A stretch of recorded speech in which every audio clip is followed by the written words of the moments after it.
Bonsoir à tous. Alors l'année dernière, au mois de juin, avec une partie de l'équipe du Tandem, et au vu de la programmation qui s'engageait fort sur les problématiques des théâtres du mois et de l'autofiction, j'ai proposé ce sujet. J'y ai ajouté la notion de théâtre du monde qu'on effleurera à quelques points de rencontre, mais il me semblait que c'était intéressant d'aborder la question des théâtres du mois, qui aboutissent aujourd'hui, depuis 2 ou 3 décennies, à l'éclosion de ce qu'on appelle l'autofiction en littérature et sur les scènes de théâtre, parce que ça a été un combat. Ça a été un combat, voilà, on pourrait parler de conquête de la parole du moi, aussi bien en littérature que sur le théâtre. Et c'est ce petit parcours historique en quelques étapes que j'avais envie de retracer avec vous ce soir. Alors, autofiction. Autofiction, du grec auto, le même, lui-même, de lui-même, et du latin fictio, drôle d'assemblage, qui vient du verbe fingere. Fingere, ça veut dire façonner, imaginer, inventer, et par extension inventer faussement, mais aussi feindre. C'est finalement la fiction a quelque chose à voir avec le verbe feindre, c'est-à-dire la connotation de l'imitation et du mensonge. La feinte, si vous voulez. Fiction est un doublet du mot feinte. Ce qui n'a rien d'étonnant, puisque en grec déjà, Hippocritès désignait à la fois l'acteur et le menteur.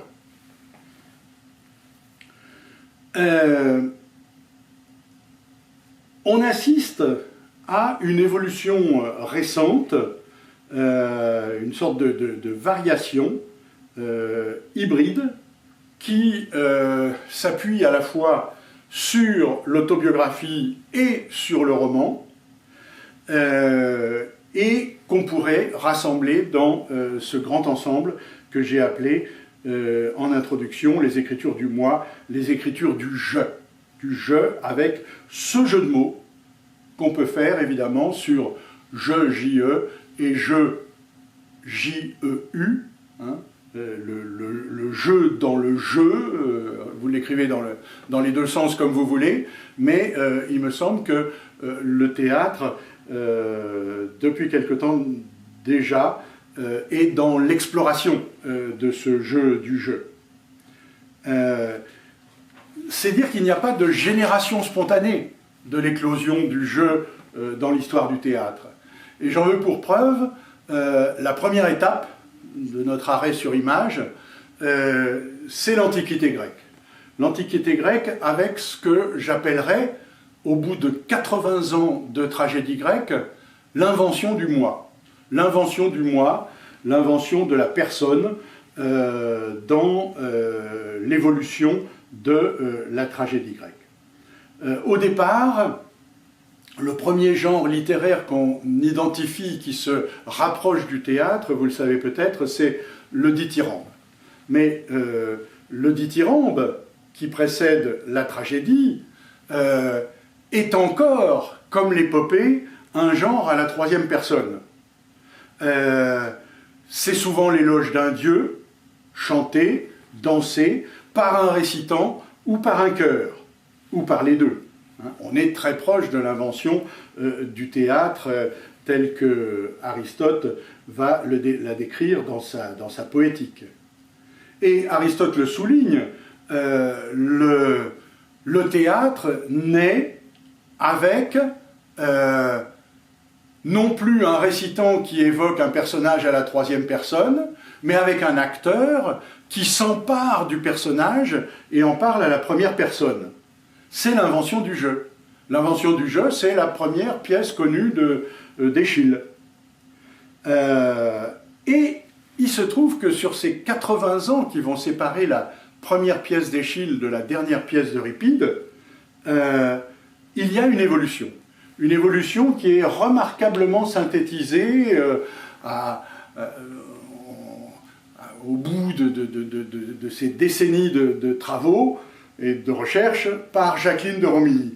Jacqueline de Romilly, qui dans son petit ouvrage de synthèse, La tragédie grecque, nous montre comment on part de la vision du monde et de la problématique d'Eschyle, hein, qui nous propose une tragédie de la justice divine, hein, où le héros en découd avec le cosmos et les dieux, par lesquels finalement il est écrasé. Donc la tragédie des dieux, la tragédie de la justice divine. Le moi est encore tout petit dans ce conflit. Sophocle, lui, nous propose la tragédie d'un héros solitaire opposé à la cité. C'est-à-dire que le conflit devient non plus divin ni religieux, mais politique. Et puis avec Euripide, il n'y a plus de conflit du tout, ni avec, ou très peu, avec le cosmos, les dieux et la cité. Il y a surtout des conflits entre humains, et je dirais, à l'intérieur de chaque humain, un conflit entre l'humain et soi-même. C'est ce que Jacqueline de Romilly appelle la tragédie des passions. Et elle en donne pour exemple Médée d'Euripide, hein, par exemple, ou le personnage de Phèdre, qui n'est pas encore donné comme le personnage principal dans le titre, mais qu'on découvre et qui se développe dans cette pièce intitulée Hippolyte. C'est évidemment sur cette dernière étape de la tragédie d'Euripide que Sénèque rebondira à Rome au 1er siècle après Jésus-Christ. Et Jacqueline de Romilly attire notre attention sur l'évolution des titres pendant ces 80 ans de théâtre grec antique. Hein, elle dit, au début, on intitule le plus souvent les tragédies par un pluriel. Les suppliantes, les coéphores, les euménides, les trachiniennes. C'est la preuve que c'est le cœur qui est le plus important. C'est l'engagement collectif dans le religieux ou dans le politique. Et puis petit à petit, surtout à partir de Sophocle, de la maturité de Sophocle, on commence à appeler les pièces du nom du personnage principal. Antigone, Électre, Édipe, Médée, Hippolyte. C'est-à-dire qu'on passe, en quelque sorte, de titres qui évoquent le cœur, le collectif, à des titres qui évoquent le protagoniste, et ce protagoniste qui deviendra, chez Sénèque, une personne. Parallèlement, d'ailleurs, on note dans l'évolution de l'architecture théâtrale une intimisation du lieu, hein, toujours plus intime. Par exemple, les théâtres grecs à Delphes ou à Épidore sont creusés dans la montagne, sont ouverts sur le ciel, sur les éléments, les 4 éléments symboliques, hein, bien avant que Bachelard n'en dissèque les symboles, et sur les dieux de l'Olympe. C'est-à-dire que quelque part, il y a une espèce de communion comme ça, cosmique et divine, dans l'architecture même, ouverte en entonnoir très évasé du théâtre grec. Dès qu'on passe au théâtre latin, d'abord on commence à édifier des théâtres sur des substructions, sur des terrains plats, il n'est plus question de flancs de montagne, et on s'aperçoit que de plus en plus le mur s'élève, hein, le théâtre donc se ferme, hein, y compris sur la cité. La cité est autour, mais comme à Orange, comme à Pétra ou à Pompéi, mais le théâtre s'isole. Et en même temps, les architectes romains Vitruve en rend bien compte dans ses essais d'architecture, couvre la scène d'un auvent en général de caissons de cèdre, et on tend un vélum sur l'ensemble du théâtre, à la fois pour lutter contre l'excès du soleil, pour que les spectateurs soient à l'ombre. N'oubliez pas que les représentations avaient lieu dans la journée, l'après-midi, ou alors pour se préserver d'une bruine, d'un crachin, d'une petite pluie. Voilà. Donc, ce dispositif, les murs plus hauts, le théâtre quasi plafonné, renforce ce mouvement d'intimisation des thèmes abordés par Sénèque, par exemple, dans son théâtre. Et d'ailleurs, quant à la Renaissance, les deux grands architectes vénitiens, Palladio et Scamozzi, vont se voir confier la construction du premier théâtre qui donne en quelque sorte son impulsion à la scène à l'italienne, le théâtre olympique de Vicence. On est en 1582. Le premier théâtre qui soit entièrement couvert, mais là d'un plafond en dur, eh bien, ils feront peindre en trompe-l'œil, sur ce plafond en dur, un ciel et des nuages, pour évoquer en quelque sorte l'origine de plein air, l'origine naturelle du lieu théâtral dans la Grèce et la Rome antique. Cette dialectique de l'ouvert et du couvert, de l'ouverture sur le monde et de l'ouverture sur l'intime, est une dialectique qui va traverser toute l'histoire du théâtre. Deuxième étape, je viens presque de l'aborder, de l'humanisme de la Renaissance au siècle des Lumières et à l'Encyclopédie. Presque un même phénomène, avec entre les deux la lutte entre le classicisme et le baroque au XVIIe siècle, mais disons que de l'humanisme de la Renaissance à l'Encyclopédie du siècle des Lumières, il y a une sorte de continuité. L'honnête homme est celui qui ne se pique de rien, l'encyclopédiste s'intéresse à tout, bref. Et la tâche qui incombe aux intellectuels, aux écrivains, aux artistes de la Renaissance, et ça durera tout l'ancien régime XVIIe et XVIIIe, ça va être en quelque sorte de faire sortir la vision, de faire sortir l'homme de la vision du monde qui l'écrasait au Moyen-Âge. En effet, l'association du christianisme et de la féodalité avait contribué pour beaucoup à nier le moi. On le voit bien, par exemple, dans les récits de chevalerie. Le moi est très peu présent dans les récits de chevalerie. Le moi doit s'effacer en permanence devant l'adoration de Dieu. C'est la ligne idéologique que le Moyen-Âge a imposée à l'être humain. C'est d'ailleurs une des raisons pour lesquelles on a appelé le mouvement de libération de l'homme l'humanisme, ce mouvement qui a contribué à le faire exister, alors que toute activité détournant l'homme de l'adoration de Dieu était considérée comme, sinon diabolique, du moins fautive. Pascal, d'ailleurs, l'a très bien noté. Pascal, quand il condamne le divertissement, c'est ça, c'est le détournement de la prière et de l'adoration de Dieu par des activités futiles. Et le disent aussi, comme Pascal, tous les tableaux qui se réfèrent au motif de la vanité.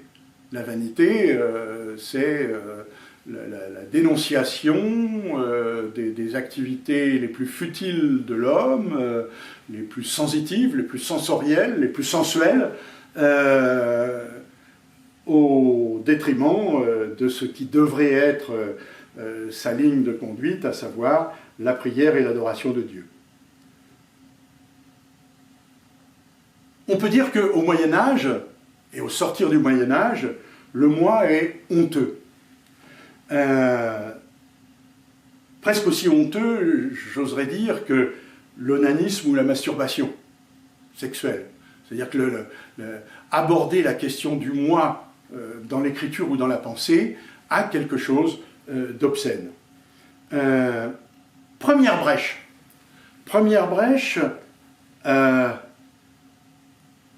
au tout début du Moyen-Âge, au 5e siècle après Jésus-Christ, mais il n'aura pas tout de suite le succès que son audace mérite. C'est saint Augustin. Saint Augustin d'Hippone, c'est-à-dire d'Annaba en Algérie, qui rédige contre le mouvement général un livre de confession. Et qu'est-ce qu'il dit, ce livre de confession? Que l'homme existe et ne s'efface pas véritablement devant Dieu. C'est pas un hasard si, à la Renaissance, justement, on va beaucoup se référer à ces confessions de saint Augustin qui, au Moyen-Âge, n'ont pas eu le succès qu'elles méritaient. Voilà ce que nous dit saint Augustin dans le préambule de ses confessions. « Et j'arrive au vaste palais de la mémoire, là où se trouvent les trésors d'images innombrables. Quand je suis là, je fais comparaître tous les souvenirs que je veux. Certains s'avancent aussitôt, je les éloigne avec la main de l'esprit du visage de ma mémoire, jusqu'à ce que celui que je veux écarte les nuages et du fond de son réduit paraisse à mes yeux. C'est en moi-même que se fait tout cela, dans l'immense palais de mon souvenir, c'est là que j'ai à mes ordres le ciel, la terre, la mer et toutes les sensations, donc le monde à la solde de sa perception intime. C'est là que je me rencontre moi-même. Les hommes s'en vont admirer la cime des montagnes, les vagues énormes de la mer, le large cours des fleuves, les côtes de l'océan, les révolutions et les astres, et ils se détournent d'eux-mêmes. C'est amusant parce qu'il emploie presque la même phrase que les partisans de l'abnégation de soi qui se détournent de la prière et de l'adoration de Dieu. La deuxième brèche, évidemment, mais elle s'appuie sur la postérité de ces confessions de saint Augustin, c'est Montaigne. Et là c'est vraiment un geste humaniste très fort, ce sont les essais, et voilà ce qu'il dit au lecteur, Montaigne. C'est ici un livre de bonne foi, lecteur. Il t'avertit dès l'entrée que je ne m'y suis proposé aucune fin que domestique et privée. Je veux qu'on m'y voie en ma façon simple, naturelle et ordinaire, sans contention et artifice, car c'est moi que je peins. Que si j'eusse été entre ces nations qu'on dit vivre encore sous la douce liberté des premières lois de nature, je t'assure que je m'y fusse très volontiers peint tout entier et tout nu. Ainsi, lecteur, je suis moi-même la matière de mon livre. De Montaigne, ce 1er de mars 1580. Voilà. La troisième brèche, évidemment, c'est Rousseau, les Confessions. Les Confessions, je ne vais pas vous lire le préambule en entier, mais je vais vous le remettre un petit peu à l'oreille. Je forme une entreprise qui n'eut jamais d'exemple et dont l'exécution n'aura point d'imitateur. Je veux montrer à mes semblables un homme dans toute la vérité de la nature. Et cet homme, ce sera moi seul. Je sens mon cœur et je connais les hommes. Je ne suis fait comme aucun de ceux que j'ai vus. J'ose croire n'être comme aucun de ceux qui existent. Si je ne vaux pas mieux, au moins je suis autre. Si la nature a bien ou mal fait de briser le moule dans lequel elle m'a jeté, c'est ce dont on ne peut juger qu'après m'avoir lu. Alors, à la fin, rassemble autour de moi l'innombrable foule de mes semblables, qu'ils écoutent mes confessions, qu'ils gémissent de mes indignités, qu'ils rougissent de mes misères, que chacun d'eux découvre à son tour son cœur au pied de ton trône avec la même sincérité, et puis qu'un seul te dise, s'il l'ose, je fus meilleur que cet homme-là. Voilà. Saint-Augustin, Montaigne, Rousseau. Et Rousseau va compléter en quelque sorte les Confessions par un petit écrit tardif qui sera, je crois, édité à titre posthume et qui s'intitule « Rousseau, juge de Jean-Jacques ». C'est-à-dire qu'il dédouble en quelque sorte, en opposant son nom de famille, son patronyme, à son prénom, il se dédouble et permet cet effet de miroir critique de l'un à l'égard de l'autre. Alors, inutile de vous dire que ces épanchements autobiographiques ont suscité de vives polémiques. On leur a reproché d'être un pur étalage, d'impudeur, d'obscénité. Hein, souvenez-vous du mot de Pascal, « Oh, le sot projet que Montaigne a eu de se peindre », à quoi Voltaire, évidemment, a répliqué quelques décennies plus tard, « Oh, le beau projet que Montaigne a eu de se peindre ». On se demande si ce n'est pas l'anticléricalisme à l'égard de Pascal qui l'a un peu motivé, là, dans la polémique. Mais voilà. Et curieusement, à la naissance de l'autofiction,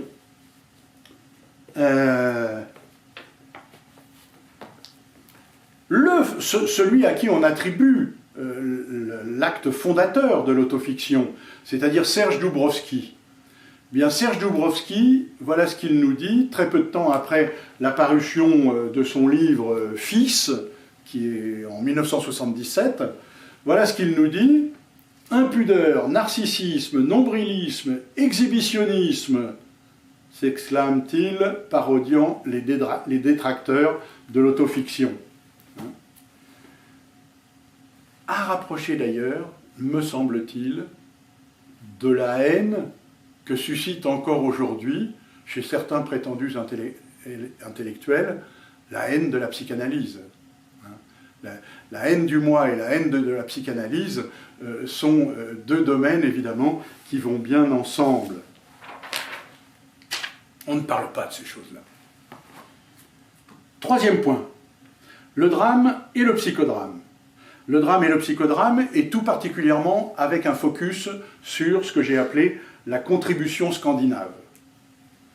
Bon, le drame est un genre qui se développe au XVIIIe, au début du XIXe siècle, à travers ce qu'on appelle le drame bourgeois, le drame romantique, qui donne la parole, une parole sensible, une parole émouvante, parfois passionnée, parfois tragique, à des personnages qui, pour la première fois, ne sont pas nobles. Les bourgeois ont le droit de pleurer et de s'émouvoir aussi. Les bannis ou les gens du peuple, chez Victor Hugo, Hernani, Gilbert dans Marie Tudor, ont le droit de s'épancher et de confier leurs sensations à leurs partenaires, à leurs interlocuteurs, mais aussi au public. C'est une avancée considérable.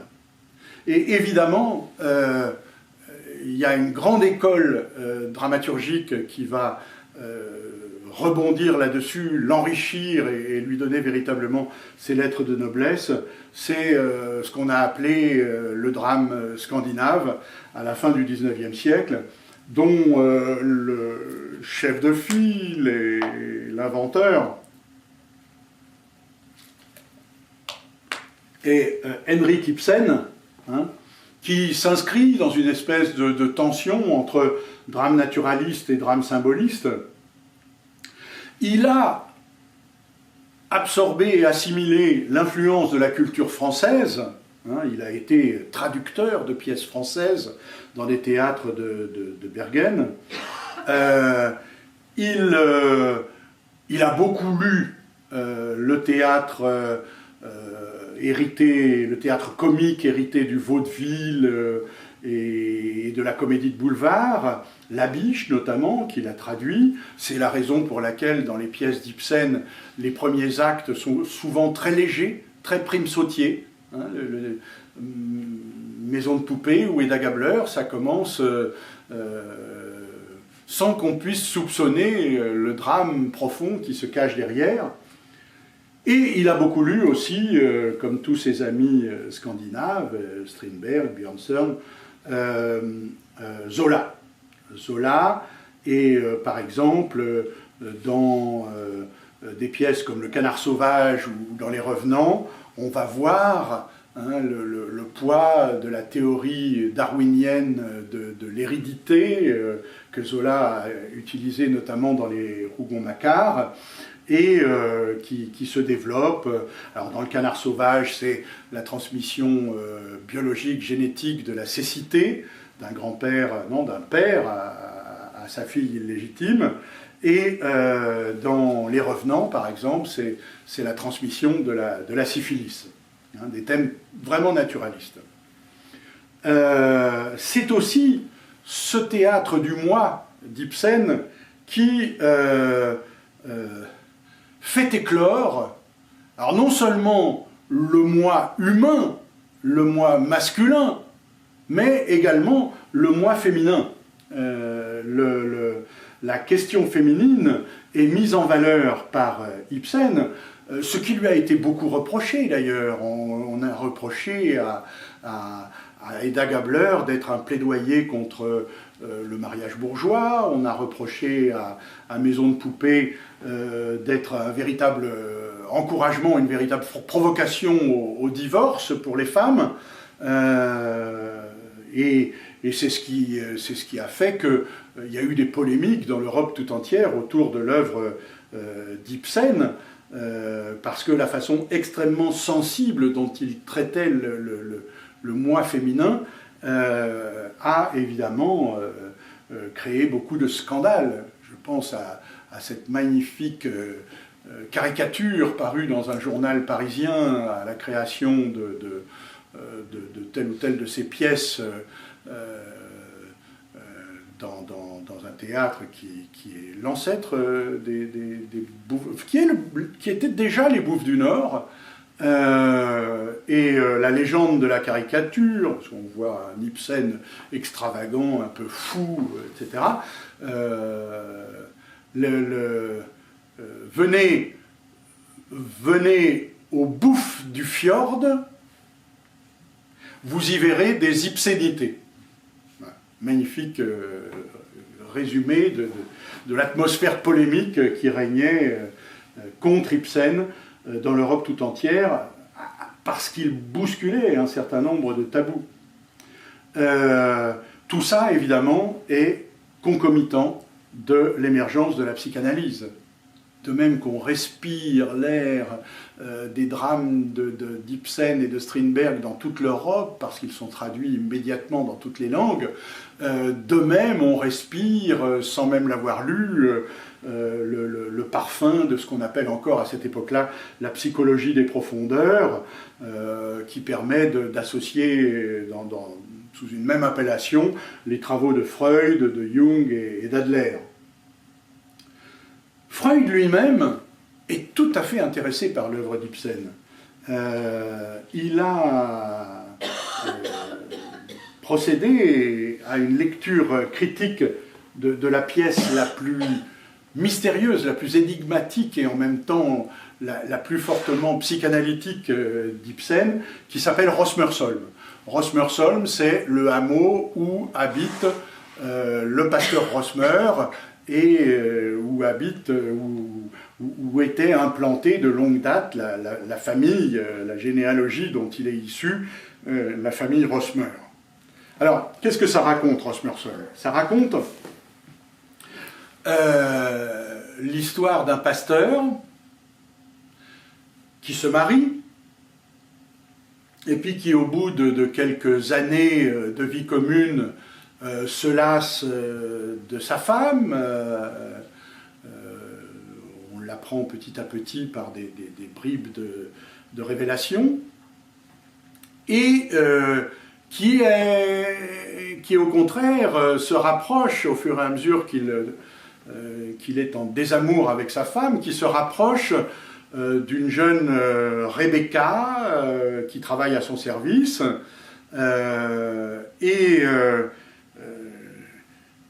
du coup, l'épouse légitime se suicide, se jette dans la rivière, dans le torrent qui mène au fjord, et il se trouve que Rebecca, hein, qui est sa remplaçante, avec laquelle Rosmer se marie enfin une fois veuf, va connaître le même sort.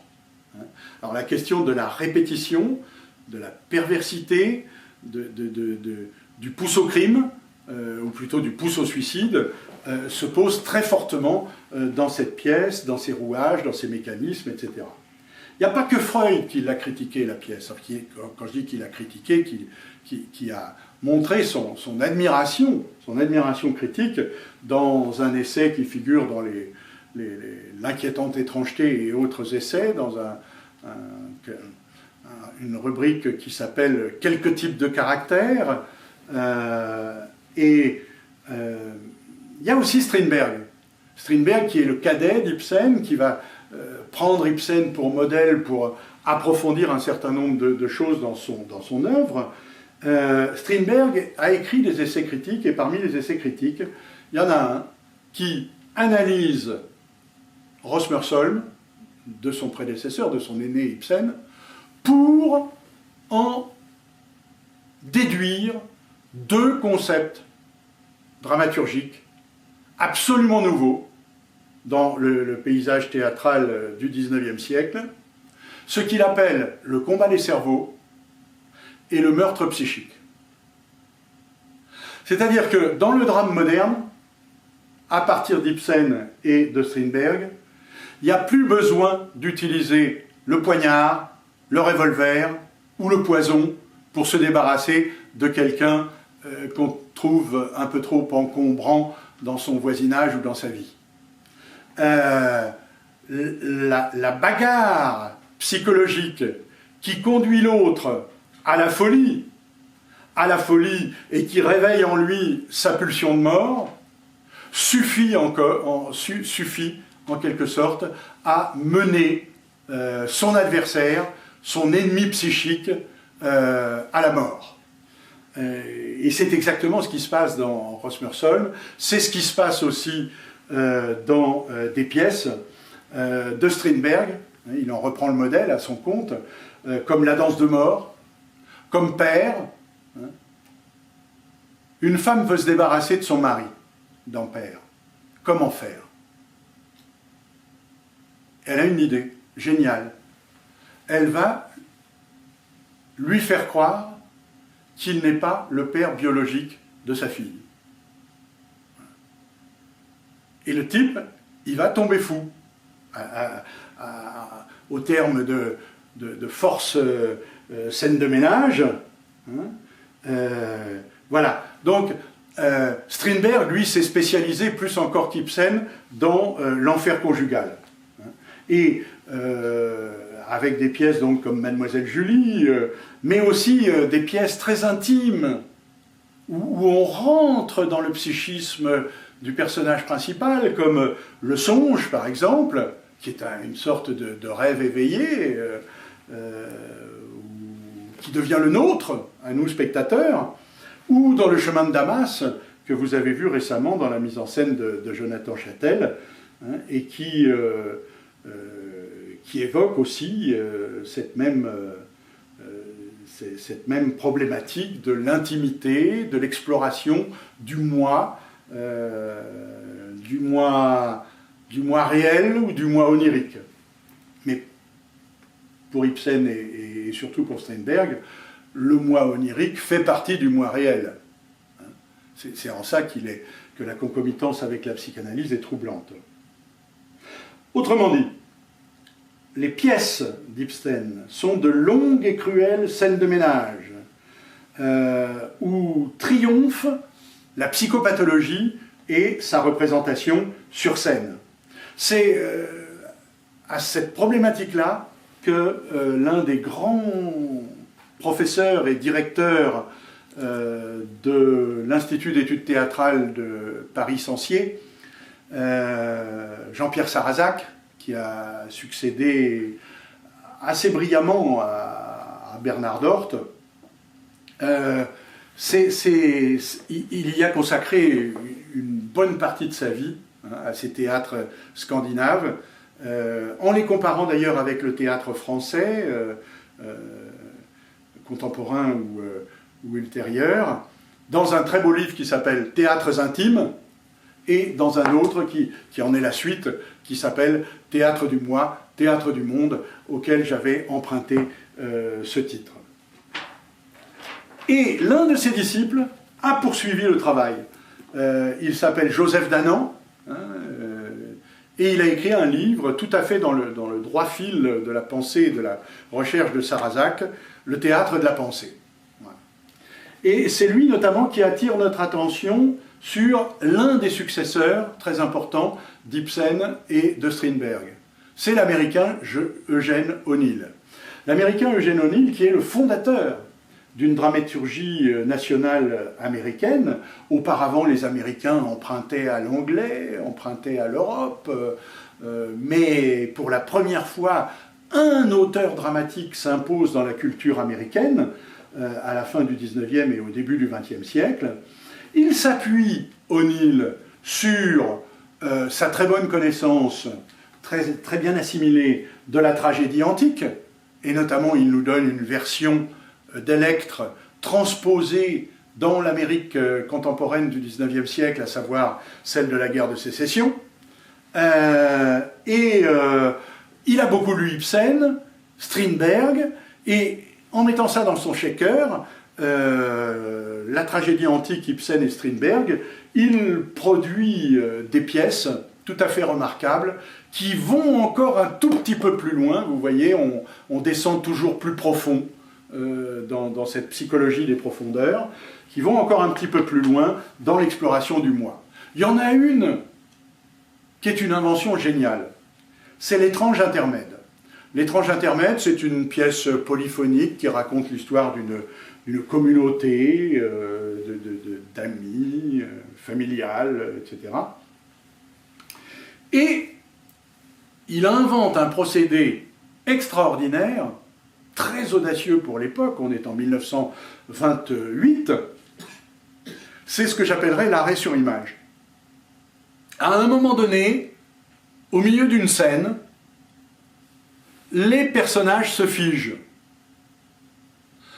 Tous sont plongés par l'éclairage dans le noir, et il n'y en a qu'un qui est éclairé par une douche de lumière, complètement isolé des autres. Et là, il commence à parler, il libère sa parole, qui est le commentaire de ce qu'il ressent de la situation au milieu de laquelle il est, mais cette parole libérée, cette parole émancipée, ses partenaires, les autres personnages, ne l'entendent pas. Alors, si vous avez vu, si vous aimez un film qui s'appelle « Nous nous sommes tant aimés », d'Ettore Scola, vous voyez tout à fait de quoi je veux parler. Puisque, au sortir de l'hôpital, Stefania Sandrelli, la patiente, emmène Nino Manfredi, l'infirmier, voir une pièce de théâtre d'avant-garde, et pourtant on est dans les années 45-50 en Italie, et cette pièce, c'est l'étrange intermède, version italienne. Et ensuite, Ettore Scola va s'en servir quand Nino Manfredi voudra déclarer, sans véritablement l'oser, son amour à Stefania Sandrelli. On le verra plonger dans une douche de lumière, tout interrompu autour de lui. Voilà, voyez vraiment ce film d'Ettore Scola, Nous nous sommes tant aimés, qui est voilà, la trace la plus abordable qu'on ait aujourd'hui de ce procédé inventé par O'Neill dans l'étrange intermède. Et ces deux dernières pièces à O'Neill sont des drames familiaux à peine démarqués de sa vie personnelle. C'est-à-dire que dans Long voyage vers la nuit, 1941, et Une lune pour les déshérités, 1943, les deux pièces, on pourrait presque dire, testamentaires d'Eugene O'Neill, qu'est-ce qu'il raconte? Ce sont des pièces à 4 personnages. Il raconte les psychodrames familiaux auxquels il s'est heurté toute son enfance, toute son adolescence, avec ses parents, un père inexistant ou absent, une mère totalement névrosée, alcoolique et droguée, un frère alcoolique et bon à rien, et très suicidaire, et lui au milieu de tout ça, coincé entre cette étrange configuration familiale. Évidemment, bon, ça fait penser à la fameuse phrase de Céline, hein, qu'est-ce qui vous différencie des autres écrivains? Eh bien, c'est que moi, je mets ma peau sur la table. Effectivement, les théâtres du moi sont des théâtres qui mettent la peau de l'auteur sur la table. Et évidemment, Eugène O'Neill va avoir une postérité que vous connaissez peut-être mieux encore que son nom à lui. C'est Tennessee Williams, hein, quelque chose en nous de Tennessee. Edward Albee, hein, qui a peur de Virginia Woolf. Arthur Miller,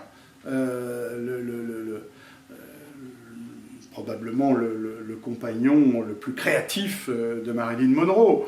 Voilà. Et parallèlement à cette production théâtrale se développent les théories de jeu d'acteurs de l'acteur studio, hein, qui vont nous donner Paul Newman, qui vont nous donner Marlon Brando, et bref, tous ces acteurs d'une incroyable intériorité, qui sont à l'aise comme les poissons dans l'eau dans le psychodrame, et qui vont faire évidemment la fortune d'Hollywood, hein, avec justement des adaptations de ces pièces que j'évoquais, Un tramway nommé Désir, pour Une chatte sur un toit brûlant, etc. Voilà pour les théâtres scandinaves, le drame, le psychodrame scandinave, et leur postérité américaine. Maintenant, quatrième point, je voudrais évoquer un tout petit peu les théâtres du nouveau roman. Parce que le nouveau roman, c'est une étape supplémentaire dans l'exploration du moi, hein, qu'il faudrait traiter d'ailleurs quasi en intersection avec les théâtres de l'absurde. La fameuse photo des éditions de Minuit où on voit Beckett à côté de Duras et de Sarraute a été beaucoup contestée, mais en même temps, je trouve que ça dit quelque chose, cette cohabitation chez le même éditeur d'auteurs de l'absurde et d'auteurs du nouveau roman, avec des intersections d'ailleurs, parce que Marguerite Duras a écrit des pièces proches de l'absurde, comme Le Square par exemple, ou d'autres. Voilà.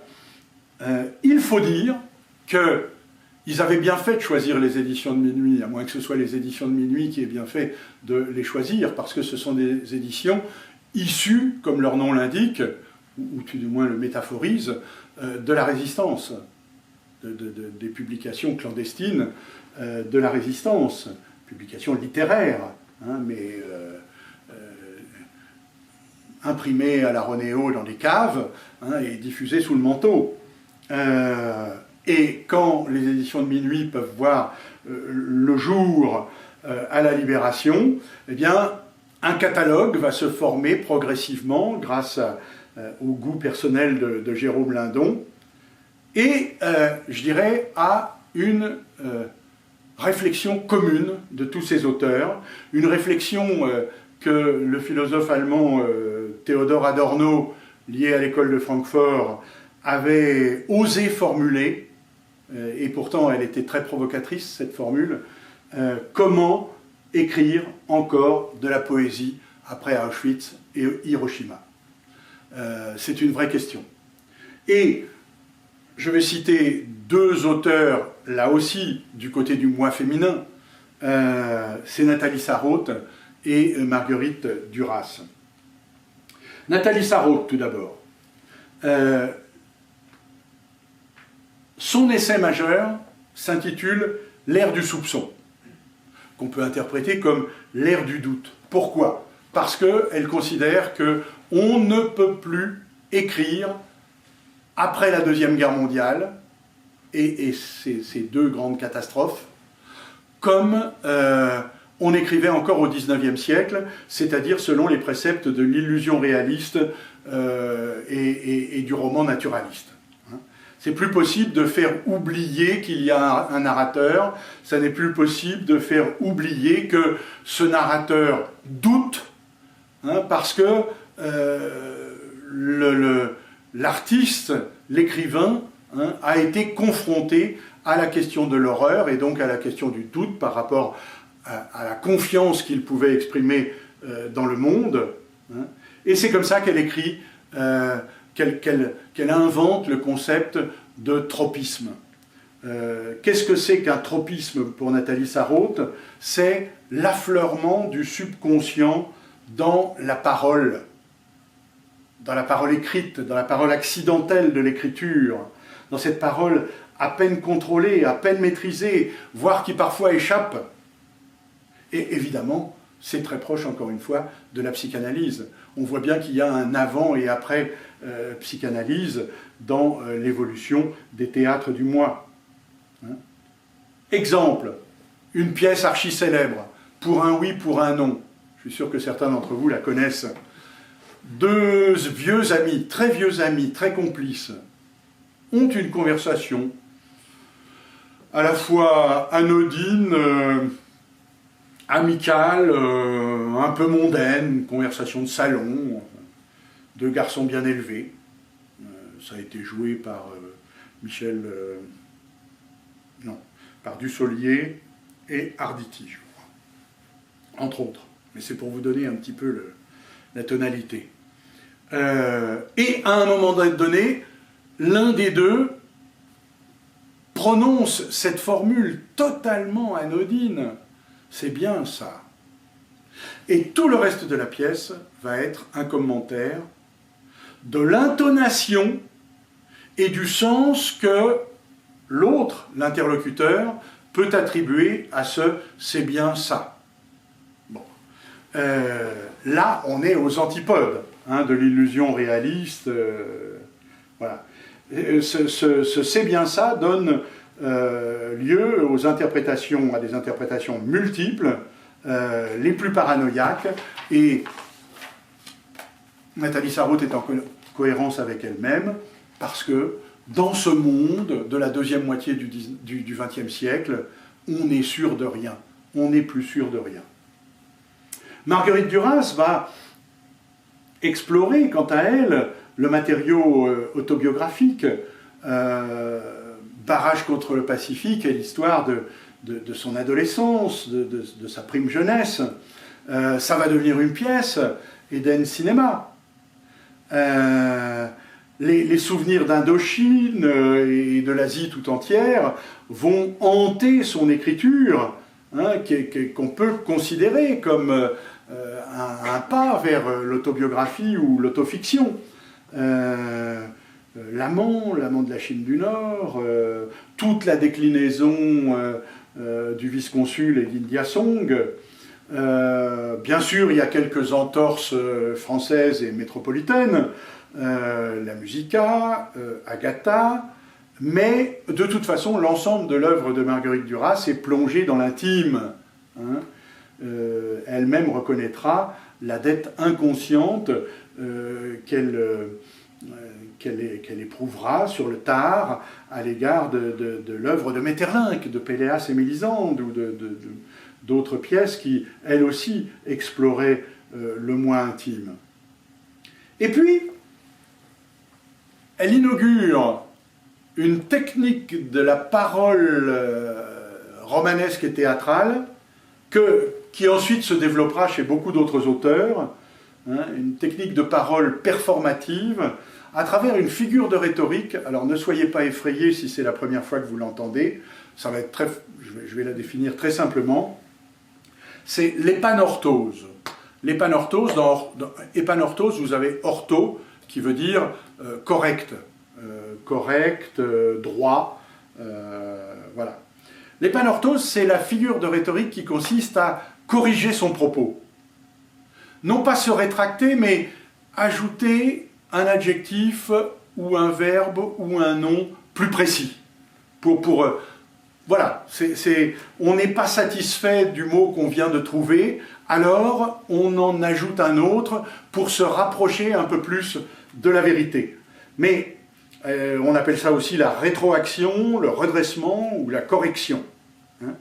Ça relève évidemment de ce que les linguistes ont découvert dans le concept d'énonciation, c'est-à-dire la présence du sujet dans le discours en train de se formuler, et qui passe justement par la rature quand on est écrivain, l'hésitation, l'indécision, le doute, la reprise quand on parle, quand on est en conversation. C'est un procédé qu'on retrouvera beaucoup chez Jean-Luc Lagarce, beaucoup chez Joël Pomera. D'ailleurs, la dramaturge de Joël Pomera lui consacre un développement dans ce petit livre qui s'appelle « Avec Joël Pomera ». Autrement dit, avec ces deux-là, avec Sarraute et Duras, le narrateur n'est plus un démiurge qui possède la vérité infuse en surplomb sur le réel qu'il décrit. Ça devient un narrateur hésitant, un narrateur qui doute. C'est une vraie rupture, et c'est pour ça que j'ai associé ça au nouveau roman, parce qu'elles sont elles-mêmes associées au nouveau roman. C'est une vraie rupture avec l'illusion réaliste et le roman du XIXe siècle. Évoquons maintenant les prolongements contemporains. Et parmi ces prolongements contemporains, évidemment, il y aura notre autofiction qui a vu le jour depuis seulement une trentaine, quarantaine d'années, mais avec un certain retard du théâtre sur la littérature. La littérature s'est emparée de la question de l'autofiction avant que le théâtre lui-même ne s'en empare. L'autofiction, c'est donc un concept littéraire apparu dans les années 70-80 à l'initiative de Serge Dubrovsky et ses commentateurs. C'est-à-dire qu'il, comme Céline, il met sa peau sur la table, il met sa vie sur la table, et il en fait une œuvre qui se cherche, une œuvre errante, vagabonde, mais malgré tout quand même très écrite, très composée, très recomposée. Alors, le débat sur ce que c'est que l'autofiction relève de la querelle byzantine. J'ai simplement relevé quelques définitions pour vous en donner. Petit livre intéressant d'une universitaire qui s'appelle Isabelle Grell et qui a fait la synthèse dans ce petit livre rouge de tout ce qui s'est écrit sur l'autofiction ces dernières années. Alors, autofiction, comme je vous l'ai dit, auto du grec autos signifie le même, lui-même, de lui-même. Fiction est définie comme un premier sens, dans un premier sens dans le Larousse, comme mensonge, puis construction de l'imaginaire, opposé à réalité. L'association des deux donne en littérature l'autofiction, forme expressive et littéraire, artistique, d'un je par le langage et par l'art. Autre définition. Oui, certains se contentent par exemple de cette définition très, très rassemblée, le roman du je. Le roman du je. Enfin, toute autobiographie, y compris les Confessions de Rousseau, répondent à cette définition très large de roman du je, ou du jeu sur le je. L'autofiction est pour moi, dit une romancière qui s'appelle Cusset, l'autofiction est pour moi non-fiction. Une non-fiction basée sur un je qui donne à une perception du monde son style, sa densité et sa cohérence. Donc la vision du monde passe par le je, par l'énonciation. Donc c'est en philosophie, si vous voulez, du point de vue traditionnel, ce serait de l'écriture idéaliste par rapport à de l'écriture matérialiste. on peut dire que l'écriture qui essaie de rendre compte du réel de la façon la plus objective possible s'appellerait de l'écriture matérialiste. Mais évidemment, ce réel, cette matière, sont filtrés par le jeu dans l'autofiction. C'est une vision du monde qu'on nous demande de partager. L'autofiction implique un pacte extrêmement particulier entre l'auteur et le lecteur. L'auteur ne s'engage qu'à une chose, lui mentir au plus juste. Et on retrouve notre belle formule d'Aragon, c'est pour ça que je dis, d'un certain point de vue, rien sous le soleil, rien de nouveau. Aragon qui exaltait dans un recueil de nouvelles, en traitant de son enfance, le mentir vrai, le fameux mentir vrai. Voilà. Annie Ernaux, elle, est un peu plus radicale, mais très concise également. Elle, depuis qu'elle a commencé à écrire, elle qualifie son œuvre d'auto-socio-biographie. Elle rajoute en quelque sorte la notion d'observation de la société à travers sa propre expérience. Auto-socio-biographie. C'est intéressant parce que l'autofiction va évoluer de plus en plus vers l'intégration d'une vision du monde sociale à partir de l'histoire du je, à partir de l'histoire du moi. C'est exactement la direction que nous indique Didier Héribon, l'auteur de Retour à Reims, et Édouard Louis, l'auteur de Eddie Bellegueule. Voilà. C'est très intéressant. Alors, c'est des gens de théâtre, des metteurs en scène, ont eu envie d'expérimenter cette question de l'autofiction et de l'étendre à la scène. J'ai remarqué, mais sûrement il y en a d'autres, trois grandes tendances dans ce que nous proposent les gens qui comptent ou les gens qui émergent aujourd'hui. D'abord, la projection autobiographique.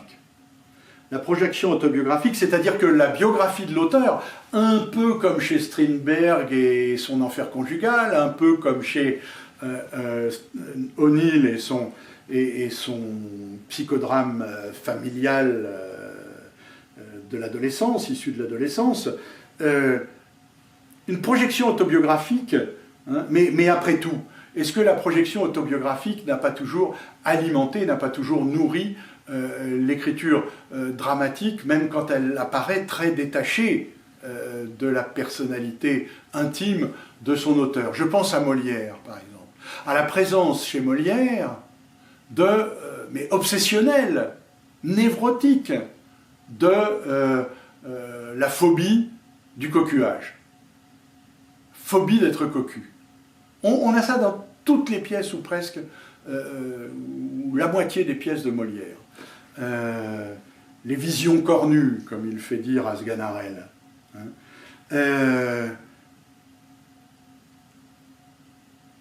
Bref, dans ce cas de figure, parmi les plus proches de nous, bon, un qui est trop tôt disparu, comme le dit Olivier Py dans une de ses pièces, c'est Jean-Luc Lagarce. Jean-Luc Lagarce qui a projeté, je parle de projection, projection du moi sur la fiction théâtrale, qui a projeté son obsession, probablement un peu nostalgique, de la triangulation amoureuse. Il y a souvent, dans la structure principale, la structure fondatrice des œuvres de Lagarce, 2 hommes et 3 femmes, qui se sont aimés de façon circulaire, et tous les 3. On trouve ça dans Le Retour à la Citadelle, on trouve ça dans les 2 versions d'Histoire d'amour, on trouve ça dans Les Prétendants, on trouve ça dans Dernier remords avant l'oubli. Et à la maturité, si je peux parler de maturité chez Lagarce, enfin oui quand même, se greffe un autre thème sur cette triangulation amoureuse et nostalgique, le retour du fils prodigue. Le retour du fils prodigue, On le trouve également dans Retour à la citadelle et dans Les Prétendants, mais surtout dans les dernières pièces, à savoir J'étais dans ma maison et j'attendais que la pluie vienne, qui est un retour à la maison natale, Juste la fin du monde et Le pays lointain, qui sont deux variations sur le même thème, c'est-à-dire le voyage en retour du fils prodigue qui vient annoncer in extremis, quelque temps avant de mourir, son coming out, hein, son homosexualité et la tragédie du sida dont il est victime. Hein. Donc voilà, cette projection autobiographique est absolument essentielle chez Lagarce, même si les personnages, par exemple, portent des prénoms différents. Et notamment lui-même, à lui-même, il s'attribue dans Le pays lointain le prénom de Louis. Alors c'est très troublant, hein, parce que Louis, c'est le thème de l'enfant roi, hein, fils prodigue qui dialoguerait avec l'enfant roi.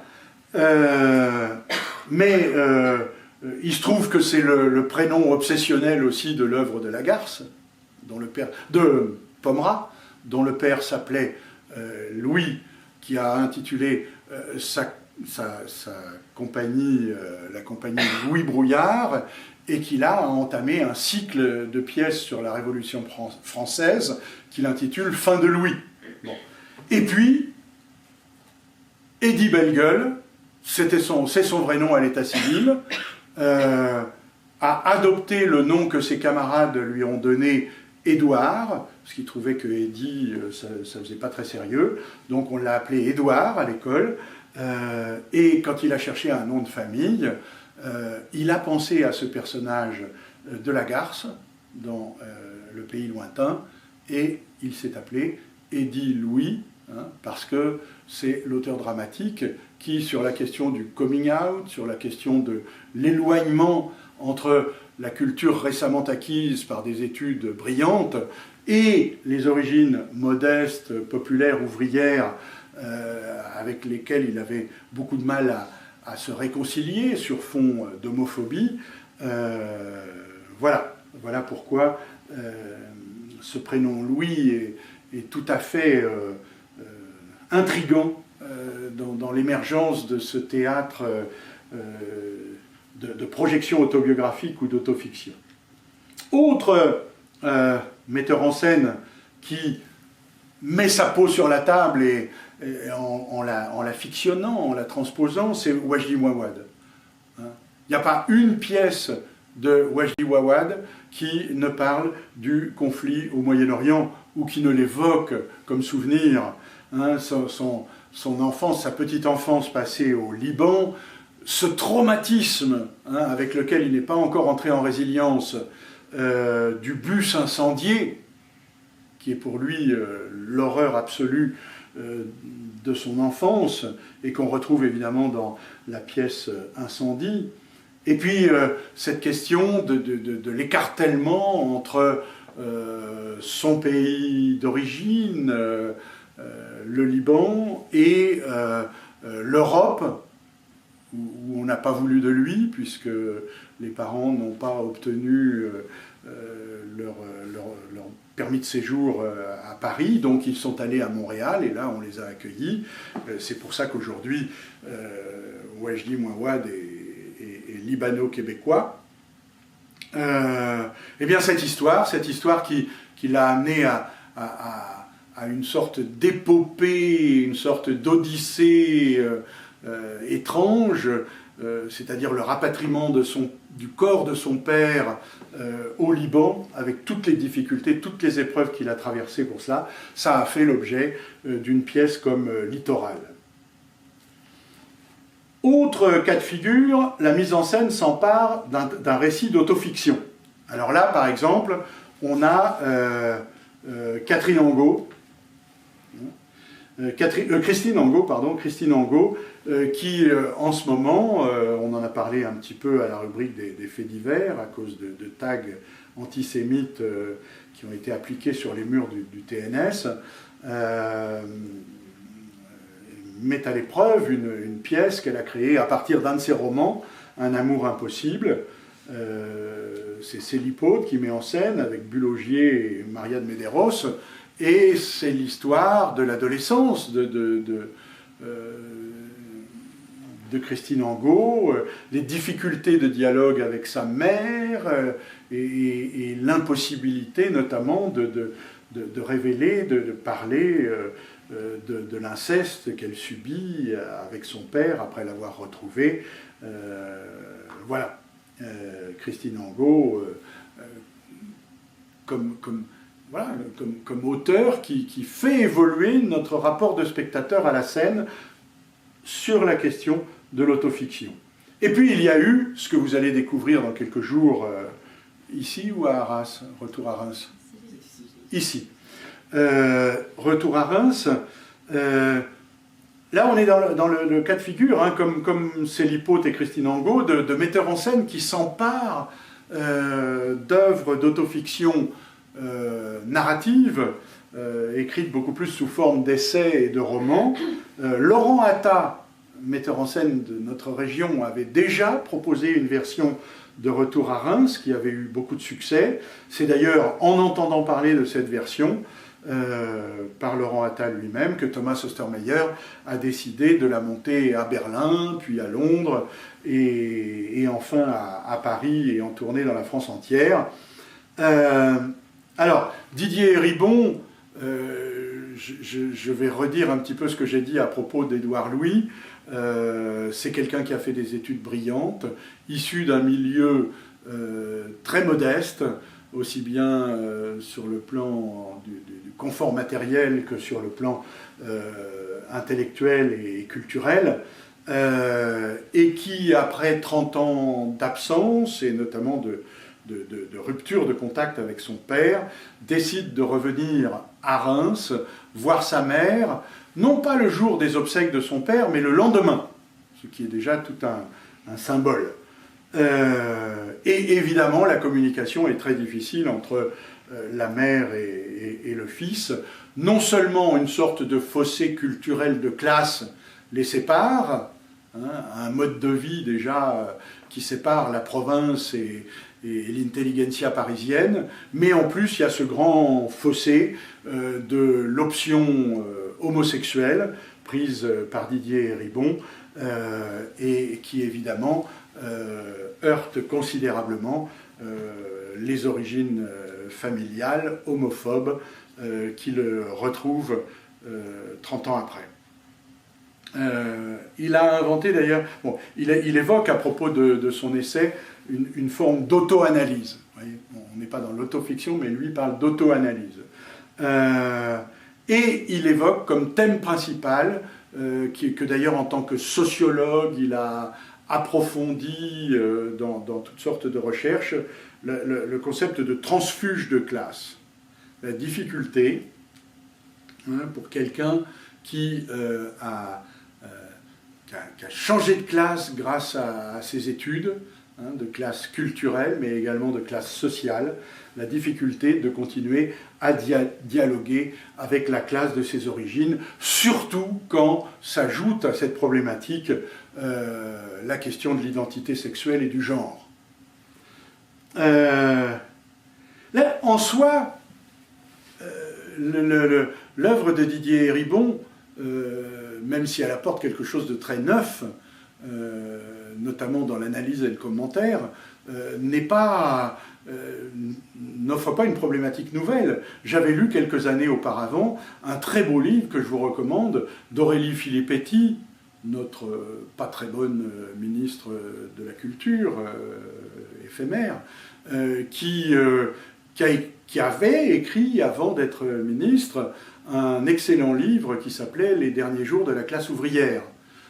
Et qui racontait justement, après ses études à Normale Sup, après son agrég de lettres, la difficulté de tenir compagnie à son père dans ses derniers jours, au moment où la silicose allait l'emporter, puisque En fait, le papa Filippetti était venu d'Italie comme travailleur immigré pour travailler dans les mines de Lorraine. Voilà, ce fossé est désormais souvent interrogé. Ça devrait être rassurant sur ce qu'on appelle l'ascenseur social. J'espère que ces transfuges de classe existeront encore dans l'avenir, parce qu'on peut les déplorer, effectivement, quand on en est soi-même un protagoniste. Mais faut avouer quand même que les trajectoires d'Aurélie Filippetti, d'Édouard Louis ou de Didier Héribon sont de très très belles trajectoires de l'école et de l'université de la République. Deuxième cas de figure, le solo. Il y a énormément de solos qui, depuis quelques décennies, flirtent avec la problématique de l'autofiction. Je ne sais pas si vous connaissez ce phénomène d'acteur qui s'appelle Philippe Cobert. Philippe Cobert, le Molière de Mnouchkine, hein, dans son film, mais auparavant il avait été un génial harlequin Abdallah dans une transposition assurée par Ariane Mnouchkine des personnages de la Commedia dell'arte au service de la réalité sociale française des années 80, 70 pardon. Le spectacle s'appelait L'Âge d'Or. Eh bien, à partir de techniques d'acteurs empruntées à la Commedia dell'arte et surtout à celui qui les a actualisées, ces techniques, dans l'Europe tout entière, c'est Dario Fo. Hein. À partir des techniques d'acteurs de Dario Fo, il raconte l'histoire de sa vie. En 11 épisodes d'abord, et puis en 7 ensuite, des spectacles de 2 heures à chaque fois. Alors on a tout. On a l'enfance à Marseille, les rapports avec la maman qu'il appelle Claudine dans son spectacle, la découverte du monde merveilleux de la télévision, des concerts de rock, Johnny, François Mauriac, le général de Gaulle, enfin bref, une enfance des années 60. Ses premiers cours au conservatoire de Marseille, ensuite sa montée à Paris, sa rencontre d'Ariane Mnouchkine et de toutes les grandes figures du Théâtre du Soleil, puis d'autres rencontres, Armand Delcamp à Louvain-la-Neuve et l'expérience de la cour d'honneur à Avignon, etc. etc. Évidemment son amour et son mariage avec sa femme Clémence Massard, qui était aussi sa partenaire au Théâtre du Soleil, et qui est devenue une très très grande clownesse. Voilà. Sous le nom de Ferdinand Faure, Ferdinand, hommage à Céline, hein, et FF, Ferdinand Faure, Philippe Cobert, donc, nous livre une magnifique épopée auto-fictionnelle dans laquelle il joue tous les rôles. Ce sont des solos de théâtre, hein, et je pense qu'il a beaucoup inspiré les gens qui aujourd'hui triomphent dans le genre du stand-up. Danny Boone, Gad Elmaleh, j'en suis sûr, rien qu'à les voir, à les observer, à observer leur jeu, leur technique de jeu, doivent beaucoup à Philippe Cobert, qui doit lui-même beaucoup à Dario Fo et à Mnouchkine. Si on regarde la programmation du tandem, Cyril Vialon dans He's a Maniac va vous raconter, ou l'a peut-être déjà fait, son enfance à Saint-Chamond, l'expérience du lycée, l'amitié avec les filles, l'attirance homosexuelle à l'égard des garçons, la passion de la danse et de tout ce qui est un peu glamour, le cinéma, la chanson, etc.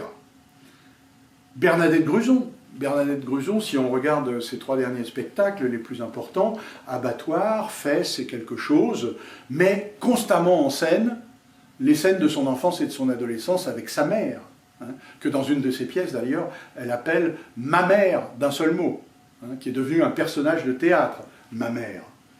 Rachid Bouali, connaissez-vous Rachid Bouali? Je crois qu'il n'est pas venu dans ce théâtre, mais Rachid Bouali, issu de M, dans la partie la plus populaire de la métropole lilloise, est un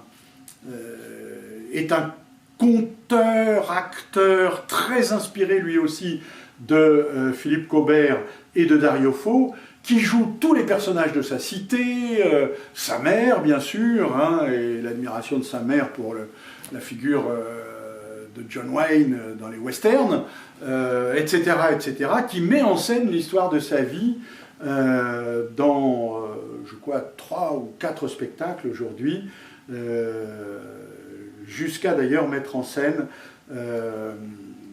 une expérience peut-être plus en rapport avec le monde, mais qui part de son intime, c'est l'expérience des migrants, hein, lui-même ayant séjourné aux côtés des migrants dans la jungle de Calais. Et puis nous terminerons par ce que, probablement à tort, Mohamed El-Khatib appelle le théâtre documentaire. J'ai été bouleversé par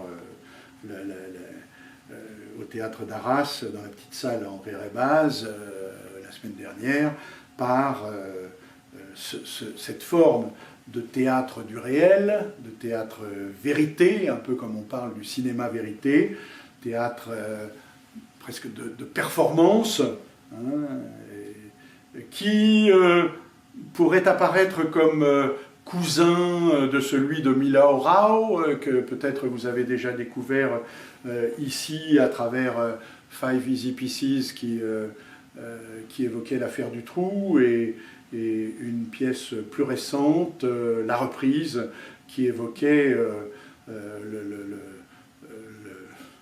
massacre sauvage d'un jeune homosexuel dans les rues de Liège, en Belgique. Mohamed El-Khatib a donc eu cette idée étrange et extrêmement audacieuse de demander à 2 acteurs qu'il connaissait bien d'écrire et de mettre en scène en sa compagnie l'histoire de leur deuil respectif, 2 deuils quasi simultanés, la mort d'un enfant, hein, un jeune homme de 25 ans en ce qui concerne Daniel Königsberg, et une petite fille de 5 ans pour ce qui concerne Fanny Cattel. Tout s'inspire de faits réels. C'est-à-dire qu'on est effectivement dans un théâtre d'autofiction très documentaire, au plus près de la vérité, au plus près du réel, sauf qu'il y a des moments où ça dérape. Et heureusement, je dirais que ça dérape, parce que ce qui rend la place du spectateur parfois très inconfortable, c'est le fait que les acteurs soient les auteurs d'une grande partie du texte, même s'il a été revisité et mis en forme par le metteur en scène en dernière instance, et soient surtout les personnages réels, hein, que l'histoire, que la représentation nous raconte. Alors heureusement qu'il y a des ballons d'oxygène, heureusement qu'il y a ces petits moments de rupture d'un concept que j'ai bricolé, mais que j'entends pas beaucoup employer autour de moi, de distanciation ludique. Une distanciation ludique, c'est-à-dire que on quitte le domaine de la fiction théâtrale, hein, et on lance une petite bouffée d'oxygène, une petite respiration comic relief, disent les Anglais. Par exemple, il y a il y a des fakes. Il y a des fakes qui nous font écarquiller les yeux. Bon, la carte postale qu'aurait reçue le papa de Jamel Debbouze après la mort de son fils Samuel. Bon. Le programme, parce que ce qui est intéressant, c'est qu'on nous distribuait un programme et de temps en temps il y avait des pauses pour lire ce que nous proposait le programme. Le programme nous invitait justement à prendre un peu de distance par rapport à certaines choses qui étaient racontées, et puis par rapport à certaines techniques du théâtre, par exemple la technique de la didascalie, telle que les instructions étaient projetées à l'écran et qui attiraient le sourire du spectateur, et notamment cette pause de lecture qui est une respiration aussi, même si elle est douloureuse sur le fond, mais qui en tous les cas nous donne une magnifique définition du statut de l'auteur, acteur, lui-même personnage de la fable qu'il nous raconte. C'est page 31 du petit livret. C'est un courriel qu'envoie Fanny, l'actrice, à sa maman, Catherine Cattel. Maman, je ne suis pas sûr d'avoir envie que tu vois ce spectacle, si tant est qu'on puisse appeler ça un spectacle. Tu sais, c'est un peu particulier parce qu'on ne joue pas vraiment, ou plutôt si on joue, mais quand tu joues ta vie, forcément, tu surjoues ta vie. Parce que vivre sa vie, c'est déjà compliqué. Alors, la reprendre en public, ça fiche le vertige. Je ne sais plus si j'ai dit oui à cette proposition en pensant non, ou si j'ai dit non en acceptant, parce que, au fond de moi, je me suis dit que si j'étais choisi, c'est aussi pour mes qualités d'actrice, parce que, tu vois, j'ai été actrice avec de grands metteurs en scène, et tu te souviens, maman, j'ai joué dans la cour d'honneur à Avignon, mais là, je me rends bien compte que ma qualité d'actrice ne peut rien à la faire, et que ma principale qualité pour ce projet est d'avoir perdu un enfant, etc., etc. Bon. Ça pose des questions vertigineuses sur l'identité de cette personne qui est en face de nous. Hein. Est-elle une maman en deuil, en recherche de résilience? Le mot a été prononcé dans le débat par la suite. Est-elle une actrice, une performeuse? Bref, ça pose des questions absolument abyssales. Et c'est passionnant. C'est passionnant parce que ça fait avancer le théâtre. Exactement comme Milhaud, quand il rejoue l'affaire du trou avec des gamins dans le rôle des adultes, voilà, c'est vertigineux. Donc, vous voyez bien qu'on n'a jamais quitté, en fait, même si j'ai très peu prononcé le mot, la question du théâtre du monde. Parce que toutes ces histoires de moi, toutes ces histoires de jeu, tous ces récits, ces confessions à la première personne, hein, sont constitutives de l'autofiction, d'une part, et appellent chez le spectateur un vieux processus qu'Aristote avait déjà identifié, c'est le cas de le dire, c'est l'identification. C'est l'identification, c'est-à-dire que le spectateur est invité à partager la sensibilité, y compris le chagrin, le deuil et les fous rires du personnage vrai, mais faux, qui est en face de nous. Cette identification, elle est évidemment chargée de sympathie. La sympathie, c'est-à-dire qu'on sent avec, on sent ensemble. D'empathie, c'est-à-dire qu'on est invité à se mettre à la place du personnage. Je deviens moi-même le parent en deuil, pour lequel, on nous le précise dans le spectacle, il n'y a pas de nom dans la langue française. Ça ne se dit pas dans la langue française, orphelin d'enfant. Et tout ça nous amène, dans le meilleur des cas, à des processus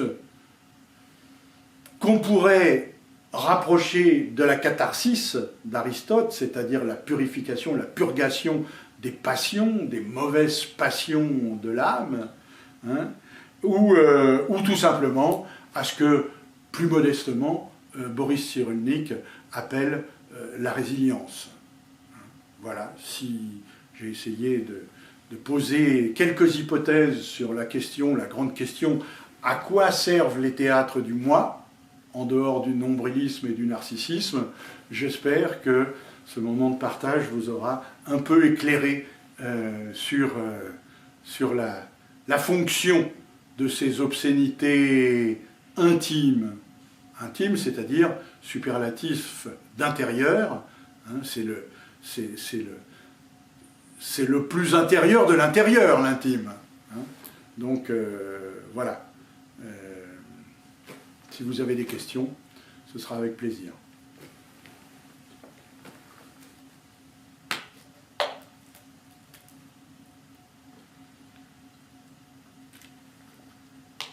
Je ne serai pas vexé si vous n'en avez pas. Je ne sais pas si c'est l'identification, mais c'est un jeu du vrai et du faux.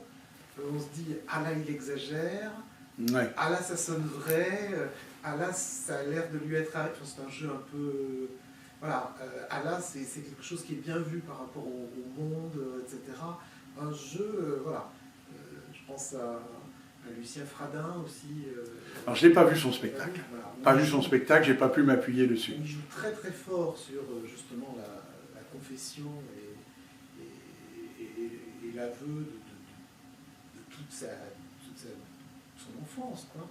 Et il prolonge après avec un débat ou avec les élèves, je l'avais vu avec les élèves, où il en raconte encore plus dans le détail. Enfin, ça devient, voilà.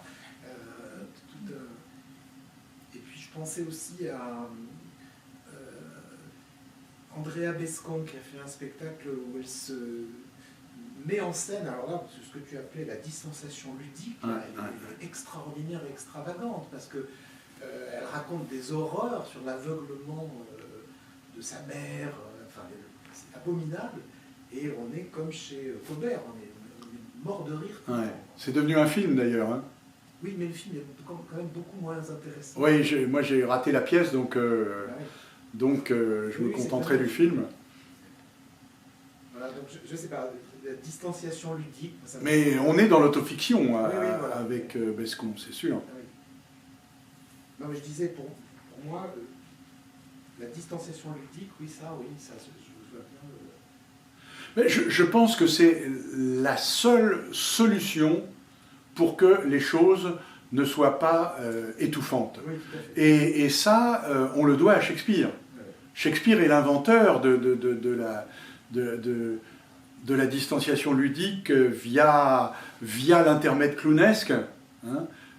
L'exemple que je prends toujours, c'est après le comble de l'horreur dans Macbeth, c'est-à-dire la scène de régicide, parricide, sacrilège, le vieux roi légitime, Duncan, très bon avec tous ses vassaux, notamment avec Macbeth, est assassiné par Macbeth dans son propre château, hein, dans un lieu d'hospitalité, ce qui rajoute à l'horreur, littéralement massacré. On voit comment ensuite Shakespeare va évoquer l'image du sang, des corps ensanglantés. Juste après, il y a la scène du portier qui vient ouvrir la porte à Macduff et qui raconte mais des choses extravagantes. Hein. On lui demande quels sont les effets de la boisson, puisque la nuit a été une nuit de fête et que, de toute évidence, le portier a le comportement titubant de la gueule de bois. Alors il se met à faire une dissertation burlesque sur les effets de la boisson. Alors, d'abord ça fait pisser. Ensuite ça donne le nez rouge. Et enfin, par rapport à la sexualité, à la fois ça l'excite au début, et puis après, quand on dépasse certaines quantités, ça la tue complètement. Donc, et après, il se met à raisonner selon des propos empruntés à la scolastique, à la casuistique. Enfin, c'est délirant, délirant. Et c'est très drôle. C'est vraiment un monologue de clown. Voilà. Eh bien, je crois que tous ces spectacles qui racontent des choses graves, le viol, l'inceste, le deuil le plus contre nature, parce que il y a une forme de scandale à voir mourir ces enfants avant soi-même. Et bien, je crois que pour dépasser le stade de l'asphyxie, de l'oppression la plus étouffante, il faut de temps en temps des comic reliefs. Hein. Et la distanciation ludique est une belle invention, hein, je dirais empruntée à Brecht, parce que Brecht, ces effets de distanciation à Brecht sont un peu sérieux, les effets de rupture, sauf peut-être les songs. Non, mais ce que tu dis du théâtre baroque, c'est ça, le théâtre Voilà, baroque. aussi. Hein. Mais moi, l'invention de la distanciation ludique, je la vois surtout chez Tex Avery. Tex Avery, dans ses dessins animés, s'en est donné à cœur joie pour nous faire comprendre, nous ramener à la matérialité de la pellicule. Il y a un moment donné, je crois que c'est Snoopy, non pas Snoopy, Droopy, qui poursuit le grand méchant loup. Voilà. Et absolument, ils prennent un virage un peu dérapant et ils sortent tous les deux de la bande. On voit le paysage, on voit les deux bords de la pellicule avec les engrenages et la bande son, hein, les deux bandes du ruban. Mais eux sont partis. Puis ils vont réintégrer. Voilà. Ça, c'est un magnifique effet de distanciation ludique. Et je crois que les metteurs en scène d'aujourd'hui sont très aguerris, enfin, sont très, grâce à tout ce qu'ils ont vu dans leur enfance, dans leur adolescence, ils savent ce que c'est que de prendre une respiration par l'humour et le rire. D'autres ? Je voudrais dire aussi que dans la pièce de Mohamed El Khatib, oui. Il y a aussi, en plus, qui nous fait prendre la distanciation, cette réflexion sur qui est-ce qu'on a en face de soi. C'est permanent, je trouve. Absolument. Et ça aussi, ça fait prendre du recul. Absolument. C'est-à-dire que la crise d'identité ou d'identification des personnes qui sont devant nous est constamment forée. Oui, c'est vrai. C'est vrai. C'est un des fils directeurs aussi de la dramaturgie de cette pièce. Qui sont les gens qui sont devant nous? Et du coup, ça perturbe notre identification. On serait devant un psychodrame ou un mélodrame qui nous raconterait la même chose. On s'identifie du début à la fin, et à la fin, on pleure très fort. Là, non. Et ils l'ont bien dit, il l'a bien dit, Daniel, dans le débat, les larmes, encore plus les sanglots, ne sont pas l'objectif recherché. L'objectif est tout autant intellectuel, philosophique, existentiel, c'est-à-dire une réflexion un peu distanciée à l'égard de cet horrible événement de la vie, hein, tout autant que le partage d'une sensibilité. Mais je me demande si, et c'est pour ça que j'avais envie d'intituler cette conférence « Théâtre du moi, théâtre du monde »,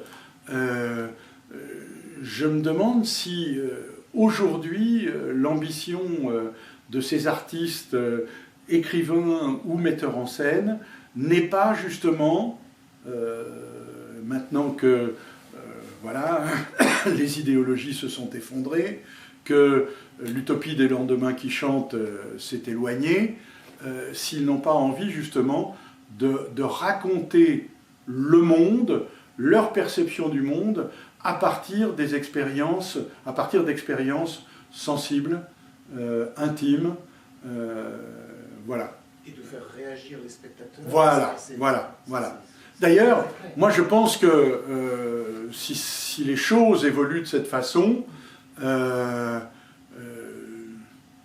dans 2-3 ans, si je suis encore actif, je serai là pour vous parler du phénomène du théâtre immersif. Voilà. Interactif et immersif. Parce que c'est en quelque sorte la suite logique à ce que vous décrivez comme la sollicitation, la provocation de la réaction du public.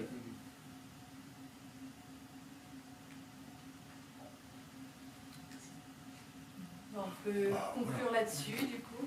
Voilà. Merci beaucoup. On se donne rendez-vous donc. Hein. Vous avez dit ça. Voilà, merci beaucoup de votre patience et de votre écoute.